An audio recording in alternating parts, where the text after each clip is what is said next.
আসসালামু আলাইকুম ওয়া রাহমাতুল্লাহি ওয়া বারাকাতুহু। সবাই কেমন আছেন?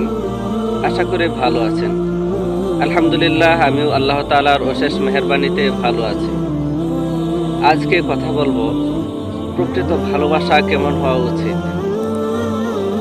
মুসলমানগণ যখন পারস্য আক্রমণ করলেন, তখন পারস্য সম্রাট কিসরা মুসলমানদের সাথে একটি আলোচনার প্রস্তাব পেশ করলেন। হুযায়ফা ইবনে ইয়ামান রাদিয়াল্লাহু আনহু এর নেতৃত্বে মুসলমানদের একটি প্রতিনিধি দল সম্রাটের আমন্ত্রণে সাড়া দিয়ে রাজ দরবারে গমন করলেন। যখন তারা রাজ দরবারে গমন করলেন, তখন তাদের জন্য সম্রাটের পক্ষ থেকে আপ্যায়নের ব্যবস্থা করা হলো। তারা সকলেই খাবার গ্রহণ শুরু করলেন। হঠাৎ করে হুযায়ফা ইবনে ইয়ামান রাদিয়াল্লাহু আনহুর হাত থেকে একটি খাবারের লুকমা নিচে পড়ে গেল। সাথে সাথে ওনার নবী করিম সাল্লাল্লাহু আলাইহি ওয়াসাল্লামের একটি হাদিস স্মরণ হলো। রাসূলুল্লাহ সাল্লাল্লাহু আলাইহি ওয়াসাল্লাম বলেছেন, যখন তোমাদের কারো হাত থেকে খাবারের লুকমা পড়ে যায়, তখন সেটা নষ্ট করো না, কেননা সেটা আল্লাহ তাআলার প্রদত্ত রিজিক। আর আল্লাহ তাআলা রিজিকের কোন লুকমার মধ্যে বরকত রেখেছেন সেটা তোমরা জানো না। সুতরাং তা উঠিয়ে পরিষ্কার করে তা খেয়ে নেবে, নষ্ট করবে না, অপচয় করবে না। হাদিসটি স্মরণ হওয়া মাত্রই তিনি পড়ে যাওয়া লুকমা ওঠানোর জন্য হাত বাড়িয়ে দিলেন। পাশেই উপবিষ্ট এক ব্যক্তি হুযায়ফা রাদিয়াল্লাহু আনহুকে হাতের কনুই দ্বারা মৃদু আঘাত করে ইশারা করে বললেন, এটা তুমি কি করছো? এটা তো সম্রাটের রাজ দরবার। এখানে যদি পড়ে যাওয়া খাবার উঠাও, তাহলে তারা তোমাদেরকে তুচ্ছ মনে করবে, অসামাজিক মনে করবে। অন্তত আজকের জন্য হলেও এটা ছেড়ে দাও, এটা করো না। তখন হুযায়ফা রাদিয়াল্লাহু আনহু যে উক্তিটি করেছিলেন, যে উত্তরটি দিয়েছিলেন, সেটা ইতিহাসের পাতায় আজও স্বর্ণাক্ষরে লিখিত।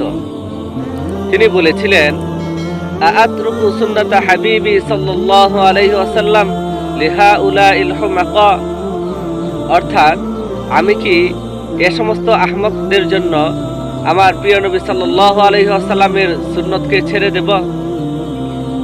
ওরা যাই বলো, ওরা অসামাজিক বলো, তুচ্ছ বলো, যা ইচ্ছা তাই বলো, ওদের জন্য আমরা আমাদের সুন্নতকে ছাড়তে পারি না।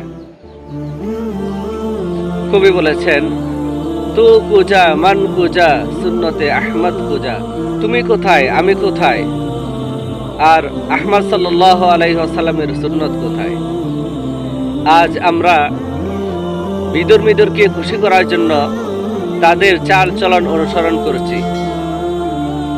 পা থেকে মাথা পর্যন্ত তাদের অনুসরণ করছি, তাদের স্টাইলে হেয়ার কাট করছি, তাদের অনুসরণে জামা পরছি।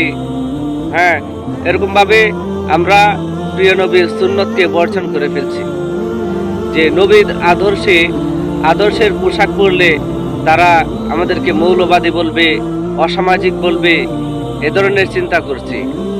দাড়ি রাখলে তাদের স্মার্ট দেখাবে না বা অসামাজিক মনে হবে, এরকম চিন্তা ভাবনা করছি।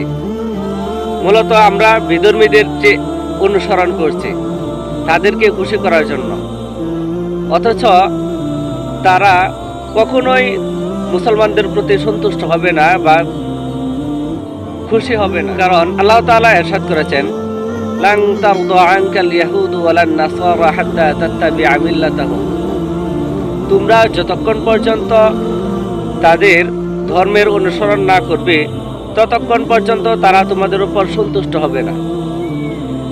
তো ইহুদি খ্রিস্টানরা মুসলমানদেরকে কখনো আপন ভাবে না, তারা কখনোই মুসলমানদেরকে বিশ্বাস করে না। তাই দিনের পর দিন একের পর এক হামলা চালাচ্ছে মুসলমানদের উপর।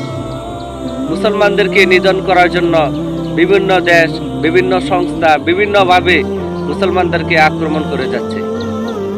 তো যারা আমরা বিধর্মীদেরকে, ইহুদি খ্রিস্টানদেরকে অনুসরণ করছি, নিজেদের হাবিব সাল্লাল্লাহু আলাইহি ওয়াসাল্লামের সুন্নতকে বর্জন করছি, আমাদের এখনই সচেতন হওয়া উচিত। আসলে যে যাকে ভালোবাসে তার সমস্ত কিছুই তার কাছে ভালো লাগে, অনুসরণ করে।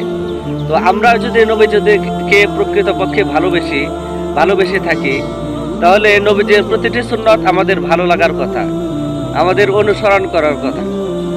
আল্লাহ তাআলা আমাদেরকে নবীজির প্রত্যেকটি সুন্নতের উপর আমল করার তৌফিক দান করুন।